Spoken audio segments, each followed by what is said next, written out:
Basics of R programming language के इस दूसरे पार्ट में हम देखेंगे कि आर में हम डाटा को स्टोर कैसे करते हैं और डाटा की कौन सी मुख्तलिफ टाइप्स हैं। फिर हम देखेंगे कि कुछ बेसिक फंक्शंस आर में कौन से हैं और फंक्शंस काम कैसे करते हैं, और फिर हम डाटा के दो स्ट्रक्चर्स यानी वेक्टर्स और डाटा फ्रेम्स के बारे में देखेंगे। तो अब हम चलते हैं आर स्टूडियो की तरफ। आर में कोई भी वैल्यू असाइन करने के लिए हमारे पास ये साइन यानी कि लेस देन का साइन और फिर डैश का साइन, ये दो साइन यूज होते हैं। इन दोनों को कलेक्टिवली असाइनमेंट ऑपरेटर कहते हैं। और अगर हमने फर्ज करें ए को वैल्यू 5 असाइन करनी हो तो हम ए लिख के असाइनमेंट ऑपरेटर डालेंगे और फिर 5 लिखेंगे, जिसको हम रन करेंगे।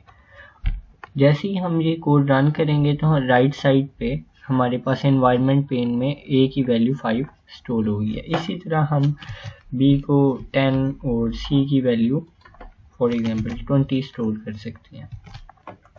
तो अब हमारे पास ये तीन वैल्यूज स्टोर हो गई हैं। अब ये तीनों वैल्यूज हमारे पास न्यूमेरिक टाइप के डाटा की हैं, लेकिन इसी न्यूमेरिक की तरह हम टेक्सचुअल डाटा भी किसी वैल्यू में टेक्सचुअल डाटा भी हम स्टोर कर सकते हैं आर में। लेकिन जब मैं ये नाम डी में स्टोर करने की कोशिश करता हूँ तो मेरे पास ये एरर आ जाता है। उसकी वजह यह है कि आर में जब भी आपने टेक्स्ट लिखना होगा तो उसको आपने डबल कोट्स में डालना होगा, यानी कोटेशन मार्क्स यूज करने होंगे। अगर आप कोटेशन मार्क्स नहीं यूज करेंगे तो वो उसको एक ऑब्जेक्ट के तौर पर ट्रीट करेगा, ना कि टेक्स्ट के तौर पर। लेकिन जैसे कि हमने 5, 10 और 20 को ऑब्जेक्ट ए, ऑब्जेक्ट बी और ऑब्जेक्ट सी में सेव किया है, तो इसी तरह अब हम अली को ऑब्जेक्ट डी में सेव करना चाह रहे हैं, लेकिन हम चाहते हैं कि वो अली को एज अ टेक्स्ट रिकॉग्नाइज करे, तो हम कोटेशन मार्क्स यूज करेंगे। इसी तरह यहाँ पे भी हम इस सेंटेंस के गिर्द कोटेशन मार्क्स डाल देंगे, तो ये दो वैल्यूज भी हमारे पास स्टोर हो गई हैं। और ये डाटा की हमारी दो बेसिक टाइप्स हैं, टेक्स्ट और न्यूमेरिक। अब हम देखते हैं फंक्शंस।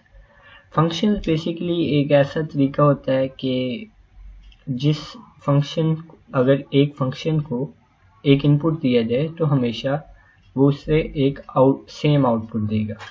किसी भी फंक्शन को अगर सेम इनपुट दिया जाए तो हमेशा उस फंक्शन का आउटपुट सेम आएगा। फॉर एग्जांपल हम फंक्शंस को मुख्तलिफ काम प्रोसीजर्स के लिए यूज़ कर सकते हैं। जैसा कि हम सम करने के लिए हमारे पास आर में एक ऑप्शन है कि हम लिखे 1 + 2 + 3 और उसको रन करें तो हमारे पास इसका आंसर आ जाएगा। अभी हमने फंक्शन को यूज़ नहीं किया, लेकिन इसी प्रोसेस को हम फंक्शन के थ्रू भी कर सकते हैं, जैसा कि ये सम फंक्शन है। सम किसी भी फंक्शन का सिंटैक्स इस तरह से होता है कि पहले हम फंक्शन का नाम लिखते हैं और फिर दो ब्रैकेट्स होती हैं और ब्रैकेट्स के अंदर हम अपना इनपुट देते हैं। फॉर एग्जांपल हम इस सम फंक्शन को इनपुट देंगे 1, 2, 3। हमने इसको तीन इनपुट्स दिए हैं 1, 2 और 3, और जब हम इस फंक्शन को रन करेंगे तो वो हमें इसका सलूशन दे देगा। लेकिन यहाँ पे हमने इसको वैल्यूज दी हैं, वैल्यू से मुराद हम नंबर्स इसको दिए हैं जिनको सम करना है। लेकिन अगर आप देखें तो हमने कुछ वैल्यूज सेव भी की हुई हैं। इसी तरह हम सम में उन वैल्यूज को डायरेक्टली लिखने की बजाय हमने जिस नाम से सेव की हैं हम वो नाम भी लिख सकते हैं। फॉर एग्जांपल हम ए और बी लिखें तो हमारे पास ए 5 है और बी 10 है, तो हमारे पास ए और बी का सम 15 आ गया। इसी तरह मुख्तलिफ किस्म के फंक्शन है। सम एक मैथमेटिकल फंक्शन है, इसी तरह लॉग भी एक फंक्शन है, log of 2 ये आ गया।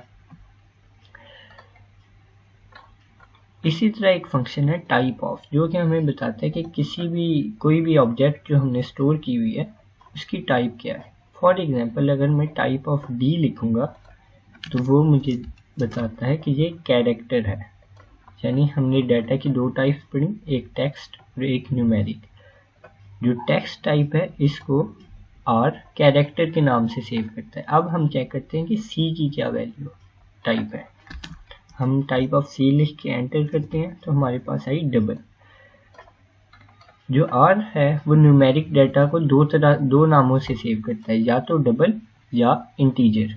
अगर तो डबल है इसका मतलब है कि वो कॉन्टिन्यूस डाटा है, और अगर इंटीजर है तो मतलब वो डिस्क्रीट डाटा के लिए यूज हो रहा है। लेकिन अभी हम इसमें नहीं पढ़ते, सिंपली हमारे पास डबल का मतलब है कि ये एक टाइप ऑफ न्यूमेरिक डाटा है। तो ये तो एक कुछ सिंपल से फंक्शन से। इसी तरह एक और फंक्शन है SEQ। ये फंक्शन मैं सिर्फ आपको एग्जांपल के लिए बता रहा हूँ, इनको याद रखना ज़रूरी नहीं है। SEQ एक फंक्शन है जिसका इनपुट कुछ इस तरह से है। हर फंक्शन का एक अलग सिंटैक्स होता है, और सिंटैक्स से मुराद ये है कि उसमें आपने जो इनपुट लिखना है उसको किस तरह से लिखना है। जैसा कि इस फंक्शन में इनपुट का सिंटैक्स ये है कि आपने फ्रॉम की एक वैल्यू देनी है और टू की एक वैल्यू देनी है। तो देखते हैं इस फंक्शन से क्या होता है। मैं इसे फ्रॉम की वैल्यू 5 देता हूँ और टू की वैल्यू 10 देता हूँ और इसको रन करता हूँ। जब मैंने ये रन किया तो इसने 5, 6, 7, 8, 9, 10 इसने ये 5 वैल्यूज दी थी। तो इसका मतलब ये है कि ये सीक्वेंस का फंक्शन जो है वो एक सीक्वेंस में नंबर्स जनरेट करता है। फ्रॉम उसकी स्टार्टिंग वैल्यू होती है और टू उसकी एंडिंग वैल्यू है। अब चूंकि मुझे इसके सिंटैक्स का पता है तो मैं इस फ्रॉम और टू को अगर रिमूव करके सिर्फ सीक्वेंस और पहले एक स्टार्टिंग वैल्यू लिख दूं और फिर एंडिंग वैल्यू लिख दूं, और उसको बताए बगैर कि इसमें फ्रॉम और टू को स्पेसिफाई किए बगैर, तो भी वो मुझे 10 से लेके 20 तक एक फंक्शन दे रहा है। हर फंक्शन का सिंटैक्स डिफरेंट होता है और वो अक्सर भूल जाता है, तो उसको याद रखना ज़रूरी नहीं है कि वो आपको याद हो जाए, वो प्रैक्टिस के साथ आपको आता जाएगा। और जब जैसे ही भूल जाए आप उसको गूगल पे सर्च कर सकते हैं और यूज़र मैनुअल देख सकते हैं। तो अब हम एक फंक्शन ट्राई करते हैं मीन, और चेक करते हैं कि क्या ये फंक्शन, इसको अगर हम 1, 2 और 3 दें तो क्या ये काम करेगा। ट्राई करते हैं। जब हमने इसको दिया तो इसका आंसर आया 1, जो कि हमें पता है कि गलत है क्योंकि इसका आंसर 2 आना चाहिए। इसकी वजह यह है कि सम फंक्शन का जो सिंटैक्स था वो डिफरेंट है और मीन का सिंटैक्स डिफरेंट है। अभी इसको कैसे सॉल्व करते हैं इसकी तरफ हम अभी वापस आते हैं। उससे पहले हम देख लेते हैं वेक्टर्स को। वेक्टर्स क्या होते हैं? तो ये हमने जितने भी 5 ऑब्जेक्ट्स सेव किए, ये एक सिंगल डाटा पॉइंट को शो करते हैं। ये 5 भी एक डाटा पॉइंट है, इसी तरह अली भी एक डाटा पॉइंट है। लेकिन अगर हमने एक ऑब्जेक्ट में एक से ज़्यादा डाटा पॉइंट सेव करने हो तो उसको हम वेक्टर कहते हैं। और उसका तरीका ये है कि हम पहले वो कोई भी वेरिएबल खुद से जनरेट करते हैं, यानी ऑब्जेक्ट का नाम जो भी हम उसका रखना चाहते हैं। फॉर एग्जांपल मैंने एज रखा, और फिर हम लिखते हैं सी, और सी के अंदर ब्रैकेट, और ब्रैकेट के अंदर हम कॉमा के साथ अलग करके वो वैल्यूज लिखते हैं जो कि उस वेक्टर में होनी चाहिए। तो इसको जब हम रन करते हैं तो हमारे पास एक नया एक वेक्टर जनरेट हो गया एज के नाम से, और ये हमें बता रहा है कि ये न्यूमेरिक टाइप का वेक्टर है। इसमें 4 वैल्यूज हैं और वो हैं 22, 21, 22, 19। ये एक न्यूमेरिक टाइप का वेक्टर था। अब हम एक टेक्स्ट टाइप या कैरेक्टर टाइप का वेक्टर बनाते हैं जिसमें मैं नेम लिखता हूँ, फिर असाइनमेंट ऑपरेटर, सी के बाद ब्रैकेट्स, और ब्रैकेट्स के अंदर मैंने 4 टेक्स्ट की वैल्यूज दे दी। ये नोट करें कि मैंने इनको कोटेशन मार्क्स में लिखा है ताकि वो और टेक्स्ट को सही से कर ले, रेंडर करे। और अब मैं इसको इस लाइन को रन करता हूँ और मेरे पास एक और वेक्टर नेम के नाम से जनरेट हो गया।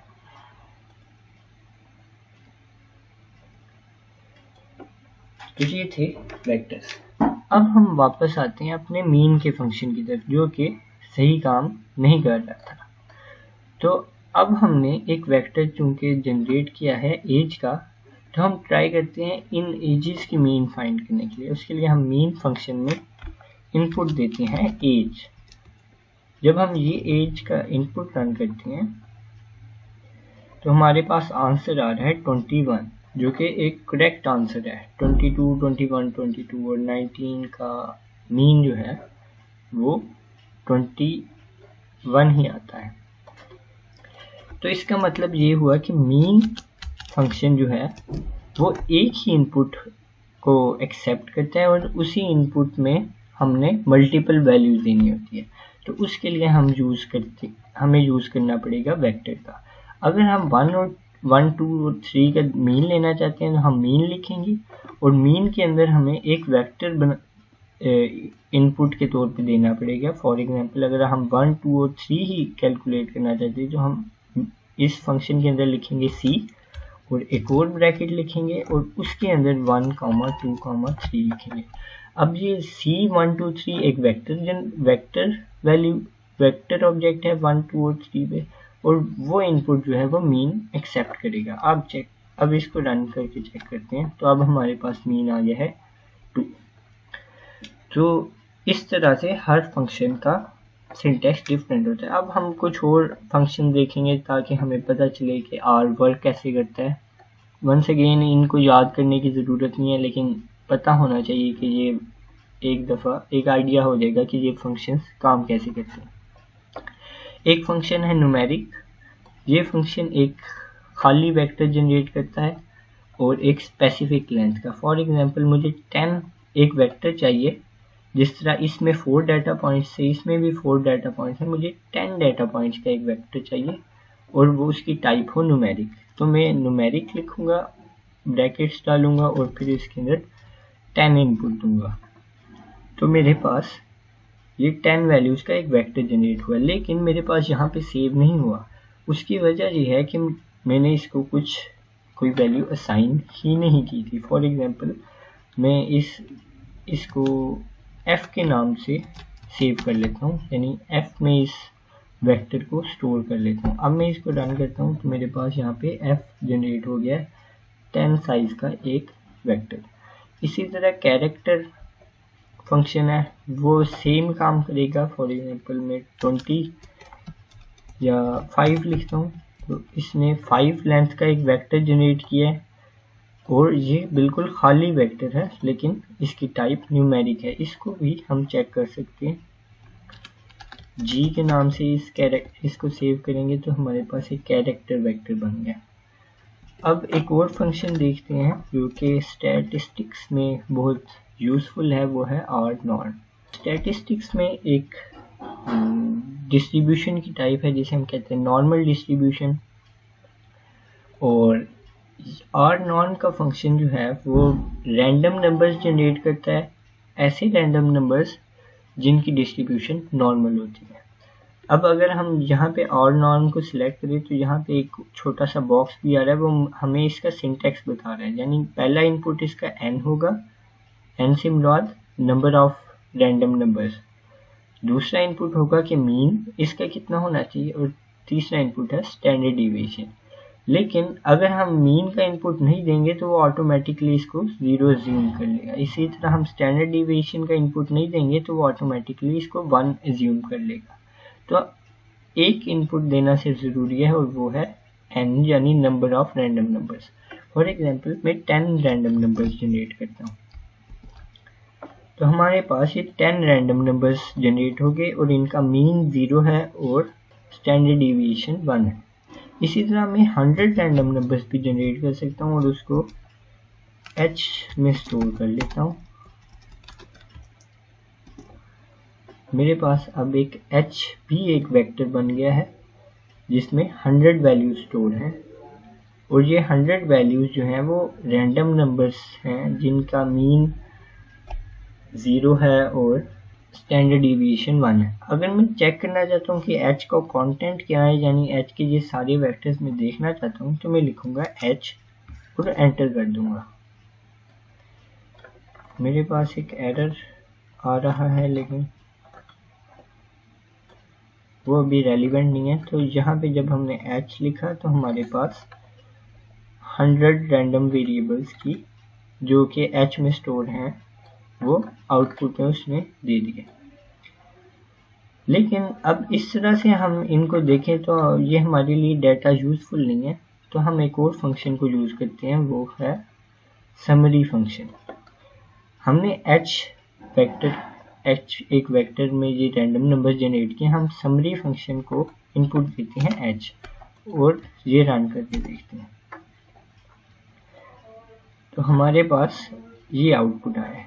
इस फंक्शन ने हमें इन सारी वेक्टर्स की एक मिनिमम वैल्यू बताई है जो कि -3.5 है, मैक्सिमम वैल्यू 2.27 है, मीन इसका -0.03 जो कि ऑलमोस्ट 0 ही बनता है, और फर्स्ट क्वार्टाइल, मीडियन और थर्ड क्वार्टाइल की इंफॉर्मेशन दी है। अब एक और फंक्शन हम यूज करते हैं जो कि हिस्टोग्राम है। अब हम अगर इसी h का हिस्टोग्राम बनाना चाहते हैं तो हम हिस्ट लिखेंगे और इसको इनपुट दे देंगे h का। यहाँ पे चूंकि मेरे पास जगह कम है, अब इसको दोबारा रन करते हैं तो हमारे पास h का हिस्टोग्राम बन गया है। और जैसा कि आपको पता है ये एक नॉर्मल डिस्ट्रीब्यूशन की कर्व होनी चाहिए। अगर हम इसी हिस्ट फंक्शन को कि बिन्स को स्मॉल कर लें तो हम देख सकेंगे कि इसकी नॉर्मल डिस्ट्रीब्यूशन। नेक्स्ट चीज जो कि हम देखेंगे वो है स्लाइसिंग। स्लाइसिंग से मुराद है कि हमने जो भी वेक्टर लिया उसमें से अगर हमें कोई सर्टेन वैल्यू को एक्सट्रैक्ट करना है तो वो हम स्लाइसिंग के थ्रू कर सकते हैं। फॉर एग्जांपल ये एज वेक्टर है, इसमें 4 डाटा पॉइंट्स हैं, मुझे इसमें थर्ड डाटा पॉइंट को एक्सट्रैक्ट करना है जो कि ये वाला है। तो मैं लिखूंगा एज जो कि वेक्टर का नाम लिखूंगा और फिर मैं स्क्वायर ब्रैकेट्स यूज करूंगा और जो सा डाटा पॉइंट चाहिए उसको मैं लिख दूंगा। और ये इसने मुझे थर्ड डाटा पॉइंट इसका 22 एक्सट्रैक्ट करके दे दिया। इसी तरह नेम में से मैं फोर्थ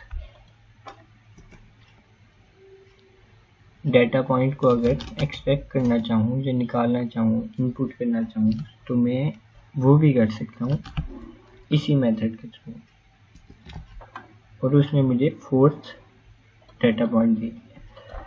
ये खास तौर पे यूजफुल है कि h जिसमें 100 डेटा पॉइंट्स हैं और मैं जानना चाह रहा हूँ इसमें 98 डेटा पॉइंट कैसा है, तो फिर मैं h 98 करता हूँ तो मेरे पास ये वैल्यू आ गई।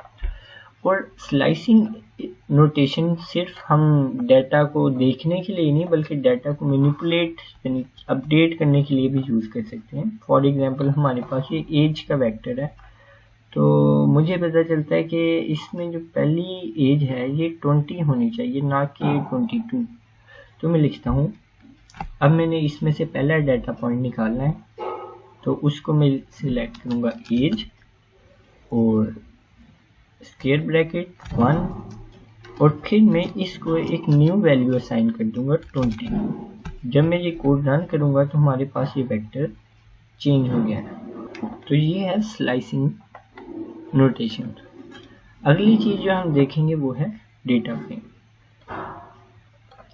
डेटा फ्रेम सिंपली एक टेबल फॉर्म में डाटा को, जो आर में जो टेबल फॉर्म का डाटा होता है वो डेटा फ्रेम कहलाता है।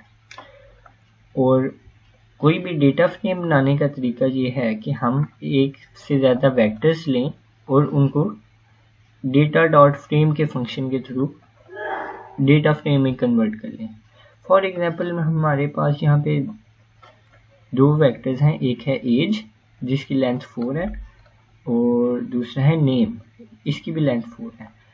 अब ये मैंने डाटा इस तरह से जनरेट किया था कि पहला जो नेम है वो पहली एज से कॉरेस्पॉन्ड करता है और इसी तरह दूसरा नेम दूसरी एज से एंड सो ऑन। तो इसका डेटा फ्रेम बनाने के लिए मैं लिखता हूँ डेटा डॉट फ्रेम और उसको मैं इनपुट देता हूँ, पहला इनपुट नेम जो कि मेरा पहला वेक्टर है और फिर कॉमा और फिर एज जो कि मेरा दूसरा वेक्टर है, और इसको मैं असाइन कर देता हूँ टेबल 1 का नाम। और फिर मैं ये कोड रन करता हूँ तो मेरे पास यहाँ पे टेबल 1 जनरेट हो गया है। अब हम अगर इस एरो को क्लिक करें तो ये हमें बता रहा है कि इस टेबल में, यानी कि इस डेटा फ्रेम में जिसे हमने टेबल 1 का नाम दिया था, 2 कॉलम्स हैं जिनका नाम है नेम और एज, एक कैरेक्टर टाइप है और दूसरा न्यूमेरिक टाइप है। और इस बटन को क्लिक करके हम इस टेबल को एक टेबल की फॉर्म में देख भी सकते हैं।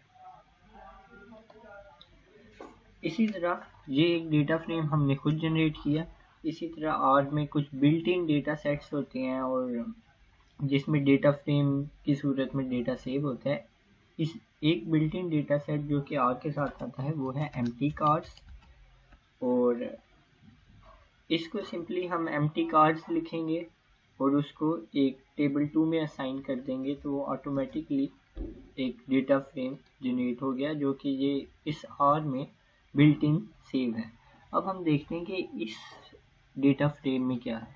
इसको हम ओपन करते हैं तो हमारे पास ये बता रहा है कि 32 ऑब्जर्वेशंस हैं 11 वेरिएबल्स की, यानी 32 रोज हैं और 11 वेरिएबल्स हैं। और ये मोटर कार्स का डेटा सेट है जिसमें 32 मॉडल्स हैं और उनकी मुख्तलिफ वेरिएबल जैसे माइलेज, सिलेंडर एटसेट्रा गिवन है। तो ये थे डेटा फ्रेम्स। अब हम एक दफ़ा दोबारा स्लाइसिंग की तरफ चलते हैं। पहले हमने देखा कि वेक्टर्स में से कोई एक डेटा पॉइंट कैसे निकालते हैं। अब हम देखते हैं कि डेटा फ्रेम में से कोई स्पेसिफिक डेटा पॉइंट कैसे निकालते हैं। फॉर एग्जांपल अगर हम टेबल 2 में जाएं और हम अगर चाहते हैं कि फोर्थ जो ऑब्जर्वेशन है हॉर्नेट 4 ड्राइव, हम देखना चाहते हैं इसके सिलेंडर कितनी है, यानी सेकंड कॉलम में इसकी क्या वैल्यू है। तो हम हम करेंगे टेबल 2 लिखेंगे और उसके बाद स्क्वायर ब्रैकेट, और हमें फोर्थ रो की सेकंड फोर्थ ऑब्जर्वेशन में सेकंड वेरिएबल की वैल्यू चाहिए, यानी फोर्थ रो और सेकंड कॉलम की वैल्यू। पहले फोर्थ रो लिखेंगे कॉमा और 2 और फिर उसको रन करेंगे, हमारे पास 6 आ गई जो कि 6 की ही वैल्यू है। इसी तरह हम इसको दोबारा ट्राई कर सकते हैं टेबल 1 पे। फॉर एग्जांपल मुझे फोर्थ एज की वैल्यू चाहिए।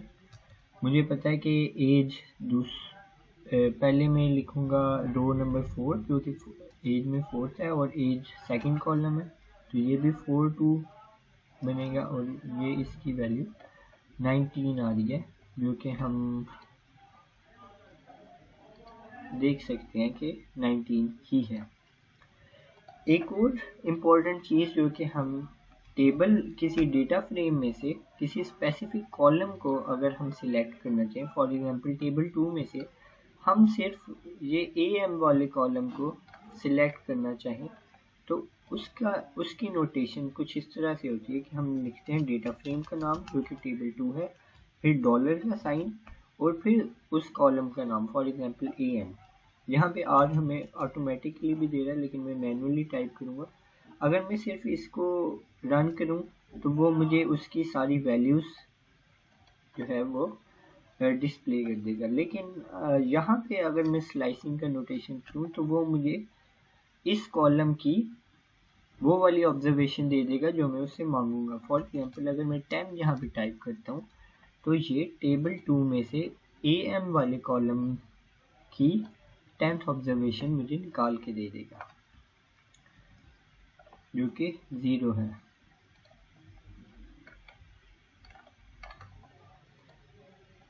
इसका फ़ायदा सिर्फ इसीलिए नहीं है कि हम इसको व्यू कर सकें बल्कि हम डाटा को मैनिपुलेट भी कर सकते हैं। फॉर एग्जांपल अगर मैं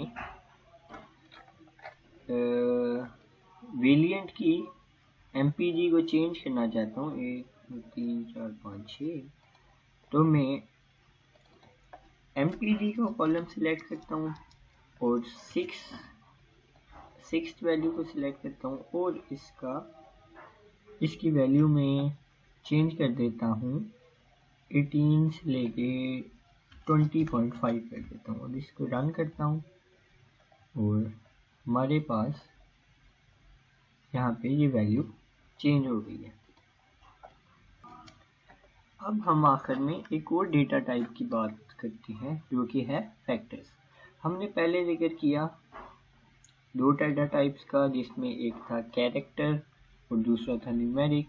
तीसरा डाटा टाइप है फैक्टर। ये डाटा टाइप क्यों जरूरी है उसको समझाने के लिए पहले मैं समरी फंक्शन को यूज़ करता हूँ। समरी फंक्शन हमने वेक्टर्स पे यूज़ किया था पहले, लेकिन अब हम इसको डेटा फ्रेम पे भी यूज़ करके देखते हैं। जैसा कि हमारे पास एक डेटा फ्रेम है टेबल 2 और ये मैं रन करता हूँ तो मेरे पास जो रिज़ल्ट आया है वो कुछ इस तरह से है कि आर ने मुझे इसके 11 की 11 वेरिएबल्स की समरी अलग से दे दी है, जो कि 11 कॉलम्स हैं इस डेटा फ्रेम के। तो यहाँ पे मैं देख सकता हूँ कि ये सारे न्यूमेरिक वेरिएबल्स है, तो उसका कुछ इस तरह से उसने समरी दे दी है। अब अगर मैं इस अपने टेबल 1 को मॉडिफाई करता हूँ, इसमें मेरे पास 2 कॉलम है, मैं एक तीसरा कॉलम ऐड करना चाहता हूँ जो कि स्पोर्ट्स का हो, कि ये जो 4 बंदे हैं ये कौन से स्पोर्ट्स खेलते हैं। मैंने कहा पहला क्रिकेट खेलता है, दूसरा तीसरा फुटबॉल और चौथा भी क्रिकेट। इसके लिए मैंने एक वेक्टर बनाया सी, उसके लिए मैंने सी लिखा ब्रैकेट, ये 4 कॉमा सेपरेटेड वैल्यूज, और उसको मैंने स्पोर्ट्स के नाम से एक वेक्टर में सेव कर दिया। अब मैं एक टेबल 3 बनाता हूँ और इसमें एक डेटा फ्रेम नया डेटा फ्रेम बना देता हूँ जिसमें नेम हो, एज हो और स्पोर्ट्स का वेक्टर हो। इसको मैंने रन किया और फिर मैं टेबल 3 व्यू करता हूँ, मेरे पास ये टेबल 3 आ गया। अब मैं इस टेबल 3 की जब समरी लेता हूँ तो मेरे पास कुछ इस तरह का डेटा आता है। नेम चूंकि एक कैरेक्टर वेक्टर है तो उसकी समरी इसने नहीं दी। एज न्यूमेरिक वेक्टर था, उसमें उसने मीन, मीडियन और मिन मैक्स वैल्यूज दे दी, लेकिन स्पोर्ट्स में भी इसने कोई समरी नहीं दी क्योंकि वो और इसको एक as a character vector treat कर रहा है। लेकिन यहाँ पे हमें पता है कि ये एक इंडिविजुअल टेक्स्ट की वैल्यूज नहीं है, जैसा कि नेम एक इंडिविजुअल वैल्यू होता है, बल्कि ये कैटेगरीज हैं जो कि रिपीट होंगी थ्रू आउट डाटा। तो ऐसी डाटा टाइप को हम फैक्टर कहते हैं। इसके लिए हमें सबसे पहले इस वेक्टर को, स्पोर्ट्स के वेक्टर को कन्वर्ट करना पड़ेगा data type, factor type of data में। उसके लिए हम लिखेंगे, हम एक न्यू वेक्टर भी बना सकते हैं, लेकिन अगर हमने एक वेक्टर को मॉडिफाई करना हो तो हम उसी वेक्टर को उसकी मॉडिफाइड वैल्यू असाइन कर दें तो वो अपडेट हो जाता है। तो इस वेक्टर को फैक्टर में कन्वर्ट करने के लिए हम लिखेंगे एक फंक्शन यूज करेंगे एज डॉट फैक्टर, और इसको इनपुट दे देंगे उसका ओरिजिनल फैक्टर। तो हमने स्पोर्ट्स को एज डॉट फैक्टर स्पोर्ट्स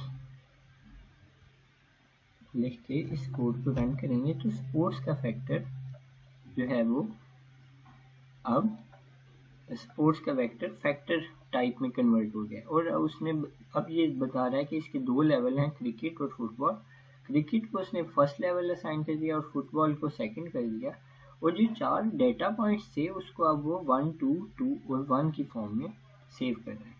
लेकिन अभी जो वेक्टर अपडेट हुआ है वो स्पोर्ट्स का इंडिविजुअल वेक्टर है। जो टेबल 3 के अंदर हमारे पास स्पोर्ट्स का कॉलम है वो उसी तरह ही है। तो अब हम इस कॉलम को भी ठीक करते हैं। उसके लिए हम लिखते हैं, हमने पहले ही देखा कि किसी डेटा फ्रेम में किसी स्पेसिफिक कॉलम को सिलेक्ट करना हो तो हम $साइन यूज़ करते हैं, और हम इसके बाद स्पोर्ट्स लिखेंगे और इसको हम न्यू वैल्यू असाइन कर देंगे, वो है एज डॉट फैक्टर।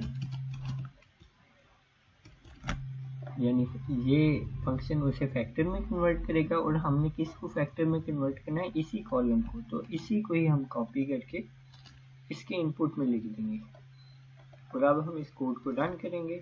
तो अब जब हम टेबल 3 को व्यू करेंगे तो हमारा स्पोर्ट्स का वेक्टर फैक्टर में कन्वर्ट हो गया।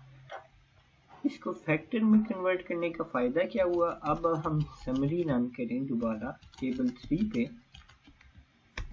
तो अब हम देख सकते हैं कि वो स्पोर्ट्स को पहले जब वो इग्नोर कर रहा था और उसकी कुछ भी स्टैटिस्टिक्स नहीं दे रहा था। अब उसने बताया कि 2 बंदे क्रिकेट खेलते हैं और 2 बंदे फुटबॉल खेलते हैं। तो जब हमारे पास बड़ा डाटा हो और उसमें मुख्तलिफ कैटेगरीज हों तो उसके ऊपर स्टैटिस्टिक्स रन करने के लिए हमारे लिए ज़रूरी है कि हम उसे फैक्टर फॉर्म में कन्वर्ट कर दें। लास्ट चीज़ जो कि इस वीडियो की का लास्ट पॉइंट है और की एक बेसिक चीज़ है वो है कमेंट्स। आपने देखा होगा कि मैंने मुख्तलिफ हेडिंग्स दी हैं और उसके लिए मैंने हैश लिखा है। हैश बेसिकली आर में कमेंट करने का तरीका है और कमेंट किसी भी प्रोग्रामिंग लैंग्वेज में कमेंट उस टेक्स्ट को कहते हैं जो कि हम चाहते हैं कि कंप्यूटर इग्नोर कर दे और उसे एज अ कोड ट्रीट ना करे। तो अब अगर मैं ये वाली लाइन को रन करता हूँ तो मैंने स्लाइसिंग वंस अगेन वाली लाइन भी उसने रन किया, लेकिन उसको उसने इग्नोर कर दिया, एज अ डाटा ट्रीट नहीं किया। तो कमेंटिंग हम यूज़ करते हैं अपने कोड को एक्सप्लेन करने के लिए, उसको रीडेबल बनाने के लिए और कोई भी डिटेल जो कि हम लिखना चाहते हैं उसके लिए। तो इस वीडियो में हमने कुछ डेटा टाइप्स देखी, जैसा कि न्यूमेरिक डेटा टाइप है, कैरेक्टर डेटा टाइप है और फैक्टर डेटा टाइप है। एक और डेटा टाइप एग्जिस्ट करती है लॉजिक, जो कि जिसकी 2 पॉसिबल वैल्यूज हैं, ट्रू और फॉल्स। ये हमने स्टडी नहीं की। फिर हमने कुछ डेटा स्ट्रक्चर्स देखे। इनमें से सबसे दो अहम डेटा स्ट्रक्चर्स वेक्टर और डेटा फ्रेम को हमने स्टडी किया। इसके अलावा भी 2 डेटा स्ट्रक्चर्स और में एग्जिस्ट करते हैं जो कि मैट्रिक्स और लिस्ट है।